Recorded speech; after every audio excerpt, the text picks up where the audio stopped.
Great morning souls. இந்த song வந்து already நம்ம வந்து நிறைய தடவை டிஸ்கஸ் பண்ண ஒரு விஷயத்தை தான் கொஞ்சம் ரொம்ப ஸ்ட்ராங்காக அஃபர்ம் பண்ணுற சாங் மாதிரி இருக்குது. இது உங்களுக்கு எப்போவுமே யூஸ்ஃபுல்லாக இருக்கும். உங்களுக்கும் சரி, இப்போ யாராவது வந்து இந்த ஸ்பிரிச்சுவல் பாத்தில் வர்றதுக்கு ஹெசிடேட் பண்ணுறாங்க, கேட்டால் வந்து நான் முன்னாடி இந்த தப்பு பண்ணியிருக்கேன், அந்த தப்பு பண்ணியிருக்கேன், நான் வந்து ஒரு பியூரான ஆள் கிடையாது, என் கடவுளுக்கு வந்து ரொம்ப சுத்தமாக மனசளவில் சுத்தமாக இருக்கிறவங்கள தானே பிடிக்கும், நான் எப்படி கடவுள்கிட்ட ரீச் பண்ண முடியும் அப்படின்னு சொல்லி நினைக்கிறவங்களுக்கு நீங்கள் வந்து இந்த பாட்டை வந்து ரெஃபர் பண்ணலாம். இப்போ அந்த பாட்டை பார்க்கலாம். மனமது தானே நினைய வல்லாருக்கு கிடமென கூறும் இருங்காய் மேவற்றணிவினி நாதன் பால் தக்கன செய்யில் புனிதன் செயலாகும் போத புவிக்கே.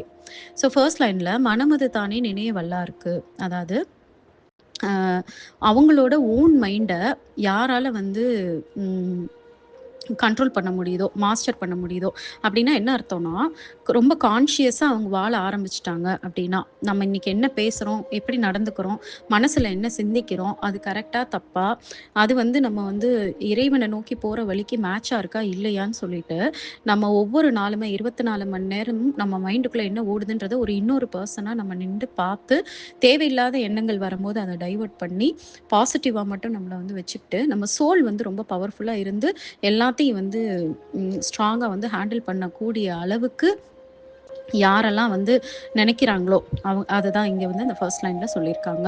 அதாவது இந்த எமோஷன்ஸு அதனால வந்து ரொம்பவும் வந்து டிஸ்ட்ராக்ட் ஆகாமல், இல்லைனா மைண்ட் எந்த வழியிலலாம் கூட்டிகிட்டு போதோ கொஞ்சம் கூட அதை பற்றி யோசிக்காமல் மெக்கானிக்கலாக வந்து அது கூடவே போகாமல் ரொம்ப கான்ஷியஸாக ரொம்ப அவேர்னஸோடு வாழ்கிறவங்களுக்கு அப்படின்றது தான் ஃபர்ஸ்ட் லைனு.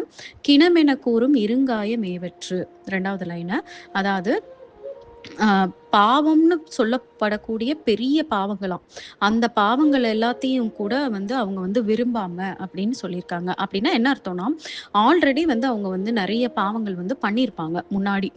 பண்ணக்கூடாத பாவங்கள் இல்லை என்ன மாதிரி வேணாலும் இருக்கலாம், அந்த மாதிரியான பாவங்களை வந்து வேண்டாம், இது வந்து தப்பு, நான் வந்து இதை பண்ணதுக்காக நான் ரொம்ப வருத்தப்படுறேன் அப்படின்னு சொல்லி அதை நான் இனிமேல் எந்த காலத்துலையும் நான் அந்த தவறை நான் பண்ண மாட்டேன் அப்படின்னு சொல்லிட்டு அதை வந்து அறியாமல் பண்ணது, இல்லைன்னா இறைவனை பற்றி உணராமல் இக்னரன்ஸில் லைஃப்பை பற்றி சோல்னா என்னன்னு தெரியாமல் ஒரு இக்னரன்ஸில் இந்த இல்யூஷன்னாலையும் இந்த டிசையர்னாலையும் இந்த அப்சஷன்னாலையும் இல்லை ஈகோனால நான் தான் இதை பண்ணணும், இல்லைன்னா வேற யார் பண்ணுவான் அப்படின்ற மாதிரி என்னையை நான் காப்பாற்றிக்கிறக்கா நான் அதை பண்ணுறேன்னு சொல்லிட்டு ஏதோ ஒரு பெரிய பாவத்தை பண்ணியிருக்காங்க.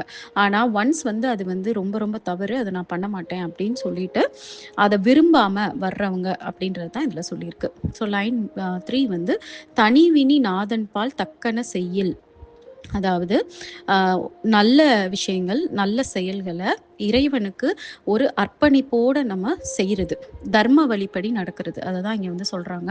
அதே மாதிரி ஒரு உண்மையான மனசோட, அதாவது என்ன உண்மையான மனசுனா என்ன மாதிரினா, நம்மளுக்கு நல்லது நடக்கணும், நம்ம பண்ண பாவங்கள் எல்லாம் கழிக்கணும் அப்படின்ற எண்ணத்தோடு எல்லாம் நடக்காமல், நான் முன்னாடி இந்த பாவங்கள்லாம் பண்ணேன், இனிமேல் நான் இதை பண்ண மாட்டேன், என்னோட வாழ்க்கையை நான் அப்படியே கடவுள்கிட்ட முழுமையாக சரண்டர் பண்ணிடுறேன், எனக்குன்னு தனியாக எதுவும் விருப்பம் இல்லை, நான் முன்னாடி இந்த மாதிரியான ஒரு பாவத்தை பண்ணின ஒரு ஆள், அதனால இறைவன் கிட்ட சரணடைஞ்சு இறைவன் எப்படி வந்து எனக்கு வழிகாட்டுறாரோ அவர் காட்டுற தர்ம வழிப்படி நான் நடக்கிறேன் அப்படின்னு சொல்லிட்டு மனசுல இருந்து அந்த தர்ம வழியை விரும்பி நடக்கணும்.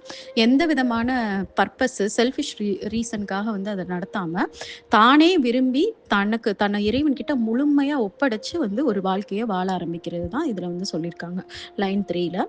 லைன் 4ல வந்து புனிதன் செயலாகும் போத புவிக்கே, அந்த செயல்கள் வந்து என்ன ஆகுதான், ரொம்ப ரொம்ப பியூரான செயலா மாறி இறைவனோட ஒன்றா கலந்துருதான், இறைவன் செயல் மாதிரி ஆயிருதான் அது. அதுதான் புனிதன் செயலாகும் போத புவிக்கே அப்படின்னு சொல்கிறாங்க. அந்த ஆக்ஷன்ஸ் வந்து அப்படியே வந்து இறைவன் பண்ணுற மாதிரியான ஆக்ஷனாக மாறி அந்த பர்சன் என்ன ஆகுறாங்க அப்படின்னா, இறைவனோட இன்ஸ்ட்ருமெண்ட்டாக மாறிடுறாங்க. அவங்க மூலமாக வந்து இறைவனே வந்து நிறைய பேருக்கு வந்து நல்லது பண்ணுறாரு, நிறைய பேருக்கு வந்து நல்லது பண்ண முடியும் அப்படின்ற மாதிரி இதில் மென்ஷன் பண்ணியிருக்காங்க.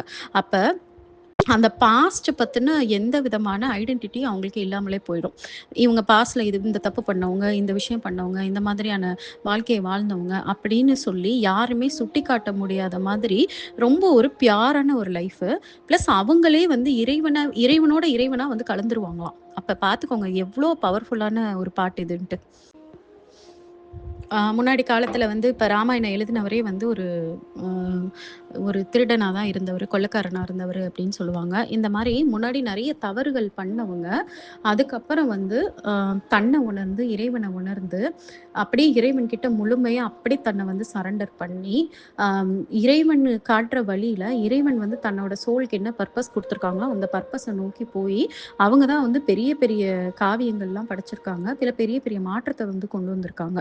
ஆம், எத்தனையோ ஸ்பிரிச்சுவல் லீடர்ஸோட பாஸ்ட்டை பார்த்தீங்கன்னா கண்டிப்பாக அதில் பின்னாடி ஏதாவது ஒரு டார்க் திங்ஸ் இருக்க தான் செய்யும். மேக்ஸிமம் பீப்புளுக்கு ஒரு டார்க் திங்ஸ் இருக்க தான் செய்யும். அதிலிருந்து தான் அவங்க வந்து ரியலைஸ் பண்ணி வந்திருக்க மாதிரி இருக்கும். ஸோ இந்த இந்த பாட்டு மூலமாக நீங்கள் என்ன தெரியணும் அப்படின்னா நிறைய பேருக்கு வந்து ஒரு ஹெசிடேஷன் இருக்குது தன்னோட, ஏன்னா தன்னோட பாஸ்ட்டை பற்றி யோசிச்சு அதில் அவங்க அவங்க எதை வந்து ரொம்ப டீப்பாக வந்து ஒரு சரியில்ல, நான் பெரிய தப்பு பண்ணிட்டேன், என் வாழ்க்கையில இந்த ஒரு கரை இருக்கு அப்படின்ற மாதிரி எதையாவது ஒண்ணு மனசுல வச்சுக்கிட்டு, என்ன தப்பு பண்ணிடுறாங்கன்னா, இதனால நான் வந்து இறைவன் கிட்ட வர முடியாது. இறைவனுக்கு என்னைய புடிக்காது. இந்த வழியில வர்றதுக்கு நான் தகுதியில்லாத ஒரு ஆளு அப்படின்னு நெனச்சு என்ன பண்ணுவாங்க, திரும்பி அந்த பாவத்துக்குள்ளேயே தான் சுத்துவாங்க. நான் அந்த பாவம் பண்ணிட்டேன். இனி அவ்வளோதான் என் வாழ்க்கையில ஒண்ணும் பண்ண முடியாது. இந்த பாவத்துக்குள்ளேயே நான் சுத்த வேண்டியதான். இந்த தவறுகளையே நான் பண்ணிக்கிட்டே தான் நான் வாழணும். எனக்கு வேற வந்து இதுக்கு வந்து வேற இதுவே கிடையாது. இதுலேருந்து நான் எஸ்கேப்பே முடியாது. அப்படின்னு அவங்களாவே நெனச்சுட்டு, again and again and again அந்த மிஸ்டேக்குள்ளேயே பண்ணுவாங்க. அப்படி இல்ல, அந்த மிஸ்டேக்கே அவங்க பண்ணலனாலும் கில்ட் மோடுக்குள்ள போயிருவாங்க. அப்படியே தன்னை வந்து ஒரு ரொம்ப ரொம்ப ஒரு இம்பியூரான ஒரு பெர்சனா நெனச்சுக்கிட்டு, ரொம்ப வந்து எதுக்குமே லாயக்கு இல்லாத பெர்சனா நெனச்சுட்டு, வெளியில வேணா நல்லா நடிப்பாங்க. எப்படின்னா, ஒரு நார்மலா இருக்கிற மாதிரி. ஆனா உள்ளுக்குள்ள தன்னை வந்து ரொம்ப லோவா நெனச்சுட்டு, தன்னை வந்து ரொம்ப வந்து ஒரு குறைச்சு நெனச்சுக்கிட்டு, என்ன பண்ணுவாங்கன்னா, நம்ம இதுக்கு தகுதி இல்ல, அதுக்கு தகுதி இல்லன்னு சொல்லிட்டு, எந்த விதமான தன்னை பியூரிஃபை பண்ணக்கூடிய முயற்சியோ, இல்லன்னா இறைவன உணர்ற முயற்சியோ, இல்ல தன்னோட சோல வந்து உணர்ற முயற்சி எதுக்குள்ளயுமே போகவே மாட்டாங்க. ஸோ அந்த மாதிரி ஆளுங்களெல்லாம் மைண்ட்ல வச்சு தான் திருமூலர் வந்து இந்த பாட்டு எழுதியிருக்காருன்னு நெனைக்கிறேன். தவறு அப்படின்றது ஆக்சுவலா இதுக்கு முன்னாடி ஒரு பாட்டு இருந்துச்சு. அந்த பாட்ட வந்து நான் நேத்து நைட்டுலருந்து அதோட மீனிங்க வந்து புரிஞ்சுக்கிறதுக்கு நான் பயங்கரமா ட்ரை பண்ணேன். ஆனா, இப்ப இந்த பாட்டு வந்து அந்த என்னால வந்து கரெக்ட்டா புரிஞ்சுக்க முடியலன்ட்டு நான் அந்த பாட்ட விட்டுட்டேன். விட்டுட்டு அதுக்கப்புறம் நான் இந்த பாட்ட சூஸ் பண்ணேன். இப்ப எனக்கு அந்த பாட்டு வந்து கரெக்ட்டா புரியுது. அதாவது அந்த பாட்டுல என்ன சொல்லியிருப்பாங்க அப்படின்னா, இம்பியூர் அதாவது அழுக்குன்னு சொல்றவங்க அறிவில்லாதவங்க. அ அவங்களுக்கு வந்து உண்மையா எது அழுக்குன்னே தெரியல. எது அழுக்குன்னு உண்மையா தெரிஞ்ச பிறகு அவங்க வந்து தன்னை உணர்ந்து மாறிருவாங்க அப்படின்னு சொல்லி அந்த பாட்டு இருந்துச்சு. அப்ப எனக்கு அந்த இடத்துல வந்து அந்த அழுக்குன்றதுக்கு நான் எப்படி எக்ஸ்ப்ளனேஷன் குடுக்கன்னே எனக்கு தெரியவே இல்ல. நேத்து நைட்லேருந்து அந்த பாட்ட தான் வச்சுட்டு உட்காந்துட்டு இருந்தேன். எனக்கு கரெக்ட்டான கிளாரிட்டி இல்லன்னோன நான் விட்டுட்டேன். பட் இப்ப இந்த பாட்டு பண்ணும்போது எனக்கு இப்ப அந்த பாட்ட வந்து ரிலேட் பண்ண முடியுது. என்னன்னா, நீங்க வந்து இம்பியூரிட்டின்னு நெனைக்கிற ஒரு விஷயம், ஆக்சுவலா வந்து நீங்க பியூர் லைஃப்ல போறதுக்கான ஒரு டூலா அமைஞ்சிருக்கு. அதத்தான் அந்த பாட்டுல சொல்லியிருப்பாங்க. எனக்கு ஆச்சரியமா இருக்கு. எப்படி காட் வந்து கனெக்ட் பண்றாரு அப்படின்ட்டு. நம்ம வந்து நம்ம லைஃப்ல நம்மளுக்கு முன்னாடி வந்து ஏதோ ஒரு வாழ்க்கையில ஒரு பெரிய தவறு பண்ணியிருப்போம். அந்த தவற நெனச்சு நெனச்சு வருத்தப்படுறத காட்டிலும், அந்த தவறு மூலமா நம்ம வந்து உணர்ந்து, வாழ்க்கைன்னா என்னன்னு உணர்ந்து, அந்த தவறு வந்து நம்மளுக்கு எந்த விதமான ஏதோ ஒரு சந்தோஷத்துக்காக தான் அந்த தப்ப பண்ணியிருப்போம். பணமோ, பொருளோ, இல்ல ஏதோ ஒரு சென்சுவல் ப்ளஷர்ஸோ, இல்ல ஏதோ ஒரு நம்ம குடும்பத்த பார்த்துக்கிறதுக்கோ, எதுக்காகவாது இல்ல நம்மள நம்மளே சாட்டிஸ்ஃபை பண்றதுக்கோ, எதுக்காகவோ ஏதோ ஒரு தப்பு பண்ணியிருப்போம்னு வச்சுக்கோங்களேன். வேல்யூஸ்க்கு அகெயின்ஸ்டா நம்ம பண்ணியிருப்போம். நம்மளுக்கே அகெயின்ஸ்டா பண்ணியிருப்போம். ஆனா, அதனால நம்மளுக்கு ஒரு உண்மையான சந்தோஷம், நிரந்தரமான சந்தோஷமும், அமைதியும் கிடைக்க போறது இல்ல அப்படின்றத நம்ம உணர்ந்திருப்போம். அப்ப உணர்ந்த பிறகு, அப்ப எது உண்மையான சந்தோஷம், எது வந்து உண்மையான ஒரு நிம்மதியான ஒரு லைஃப் அப்படின்னு சொல்லி அப்பதான் மனசு தேட ஆரம்பிச்சிருக்கும். அப்ப மனசு தேட ஆரம்பிக்கும்போது தான் இந்த பாத்த வந்து இறைவன் வந்து காட்டுவாரு. வரியா? இப்பதான் உனக்கு புரிஞ்சிருக்கும்னு நெனைக்கிறேன். வா! நான் காட்டுறேன் அப்படின்னு சொல்லி அவர் வந்து நம்மள வழிநடத்தி எடுத்துட்டு போவாரு. அப்ப கடைசியில அது என்ன ஆகுது பாருங்க. அந்த மிஸ்டேக்கு, அந்த இம்பியூரிட்டி வந்து எங்க நம்மள எடுத்துட்டு போதுன்னா, பியூரிட்டிக்கு எடுத்துட்டு போது. அப்ப நம்ம அத இம்பியூரிட்டின்னு சொல்லிட்டு நடந்து முடிஞ்சத பத்தி நம்ம கவலைப்படுறதோ, இல்ல மத்தவங்கள ஜட்ஜ் பண்றதோ தேவையே இல்லாத விஷயம். ஏன்னா, மத்தவங்களும் வந்து இது மாரி ஏதாவது ஒரு மிஸ்டேக் இந்த லைஃப் இப்ப வாழ்ந்துட்டு இருப்பாங்களா இருக்கும்.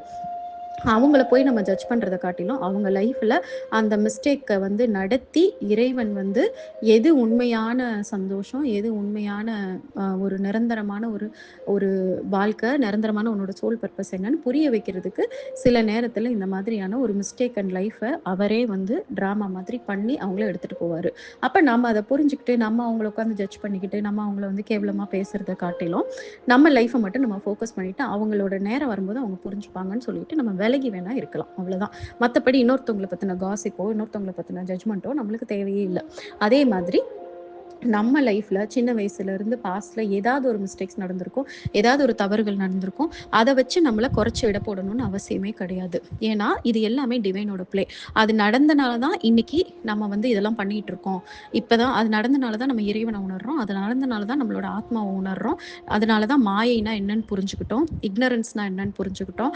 ஆசை, பேராசைன்னா என்னன்னு புரிஞ்சுக்கிட்டோம். அப்படின்னு சொல்லி ஒரு புரிதலுக்கான ஒரு லெசன் மாதிரி தான் நம்ம லைஃப்ல அது நடந்திருக்குன்னு சொல்லி நம்ம நெனச்சு அத நெனச்சு கில்ட்டுக்கு போறதோ, இல்ல அதே தப்ப போய் திரும்பி பண்றதோ, இந்த 2மே பெரிய, பெரிய தவறு. அது நான் முன்னாடி இந்த மாரி இருந்தேன். இனி நான் அந்த மாரி இருக்க மாட்டேன். அது மூலமா எந்த விதமான யூஸும் கிடையாது. அதோட அது மிகப்பெரிய தவறுன்னு நான் உணர்ந்துட்டேன். இப்ப முழுமையா என்னைய நான் இறைவன் கிட்ட சரண்டர் பண்ணிட்டு, இறைவன் காட்டுற தர்ம வழியில நான் போறேன். அப்படின்னு சொல்லிட்டு நீங்க போறது மட்டும் தான் நீங்க பண்ண வேண்டியது. அத நெனச்சு சந்தோஷப்படணும். இந்த பிறப்பிலேயே நம்ம அப்படி வந்துட்டோம். நெறைய பேர் பார்த்தீங்கன்னா, அந்த பிறப்பு ஃபுல்லுமே தவறு பண்ணி அப்படியே செத்தும் போயிருவாங்க. அவங்களுக்கு இன்னும் அடுத்தடுத்து எத்தன பிறப்புக்கு அப்புறம் இத உணருவாங்கன்னு தெரியாது. ஆனா நம்ம அட்லீஸ்ட் இந்த பொறுப்புலயே வந்து நம்ம வந்து உணர்ந்துட்டோம் அப்படின்னா, மோஸ்ட்லி இந்த ஜென்மத்திலேயே நம்ம வந்து இறைவனோட நம்ம கலந்துற மாதிரியான ஒரு ஃபைனல் பேஸ்க்கு போவோமா இருக்கும். அப்படி இல்லன்னா, அட்லீஸ்ட் அடுத்த ஜென்மத்திலயாவது நம்ம போயிருவோம். அப்ப இந்த ஹாப்பினஸோட நம்ம லைஃப் எடுத்துட்டு போணும். இதனால இந்த சாங் வந்து ரொம்ப ரொம்ப முக்கியமான சாங்கு. அ இத வந்து நீங்க திரும்பி திரும்பி வந்து கேளுங்க. உங்க லைஃபோட நீங்க அப்ளை பண்ணுங்க. Be happy with what you are now. உங்க பாஸ்ட்ட பத்தி எதுவுமே நெனைக்காதீங்க. பாஸ்ட்ன்றது வந்து அது உங்க மிஸ்டேக்குன்றத விட இட்ஸ் அ டிவைன் ப்ளே அப்படின்னு சொல்லி புரிஞ்சுக்கிட்டு, இனி வந்து அந்த பாஸ்ட்ட வந்து ரிப்பீட் பண்ணாம இருக்கிறத மட்டும் நீங்க ஃபோக்கஸ் பண்ணா போதும். அதே மாரி அடுத்தவங்களையும் நம்ம வந்து எதுவுமே குறை சொல்லாம, ஜட்ஜ் பண்ணாம நம்ம வேலைய மட்டும் பார்ப்போம். ஓகே. Thank you all.